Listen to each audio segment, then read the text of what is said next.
El perdón te libera de una atadura.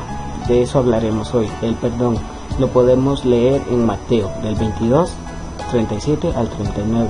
La naturaleza misma de Dios es el amor. Nos concibió con esa condición, la de poder amar y ser amados. Sin embargo, el pecado nos lleva a cuidar y alimentar el odio. La falta de amor es una atadura en nuestra vida que aprovecha Satanás para traernos enormes problemas a nivel espiritual y físico. Es con el poder de Dios que no solo escogemos perdonar, sino que logramos perdonar. De paso, en Dios se produce la sanidad interior que tanto necesitamos. ¿Cómo Dios nos ama? Debemos nosotros amar y perdonar. El amor nace en el corazón. El amor de Dios es eterno, eso lo podemos leer en Jeremías del 31 al 3. El amor de Dios no tiene límites, eso lo podemos ver en Juan 3:16. El amor de Dios debe ser correspondido, eso siempre va a ser así. Amar al prójimo como a ti mismo y a todos los que te rodean. Los pensamientos determinan nuestras acciones. El 80% de los pensamientos son negativos. Lo siembra el adversario, Satanás, las personas que te quieren ver decaído. El 20% de los pensamientos son positivos. Cuando juzgamos a alguien, abrimos las puertas al acusador de nuestros hermanos. Criticar y juzgar nos torna negativos en la fe de pensar. Dios valora que hablemos palabras de vida y de bendición. La falta de perdón es una atadura que aprovecha Satanás. Eso lo podemos leer en Juan 10:10. Los pensamientos deben llevarse cautivos a Cristo. Eso lo podemos leer en 2 Corintios 10:5. Criticar y juzgar acarrea juicio. Eso lo podemos leer en Mateo 7, del 1 al 2. Dios nos dio la posibilidad de escoger perdonar.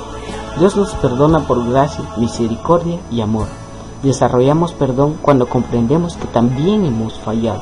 Si sembramos perdón, cosecharemos perdón. El perdón opera bajo principios como la siembra y la cosecha. Eso lo podemos leer en Lucas 6, del 37 al 38. La misericordia triunfa sobre el juicio. La antesala de una buena reconciliación con Dios es perdonar al prójimo y perdonarnos a nosotros. Nadie nos obliga, cada uno escoge perdonar. Eso lo podemos ver en Mateo 6, de 12 al 13. No perdonar al prójimo estorba nuestro servicio a Dios. Eso lo podemos leer en Mateo 5, del 23 al 24. Arrepentirnos de juzgar al prójimo y perdonar son llaves para salir de la prisión. La misericordia triunfa sobre la justicia. Eso lo podemos leer en Santiago 2:3. Cuando no perdonamos, le damos derecho legal al enemigo espiritual para que nos asedie. Si se lo permitimos, Dios nos da libertad mediante la fuerza y el poder para perdonar. Esto lo podemos leer en Isaías 61:19. Cuando perdonamos, desatamos a quien nos hizo daño. Eso lo podemos ver en Mateo 16:19. Conclusión. Cuando comprendemos por las Escrituras que Dios nos ama, aprendemos a amar y a valorar la trascendencia del perdón a quienes nos han causado daño. Y por supuesto, perdonamos a nosotros mismos. Recuerde que absolutamente nadie nos obliga a perdonar. Es una decisión personal y podemos avanzar en ese proceso.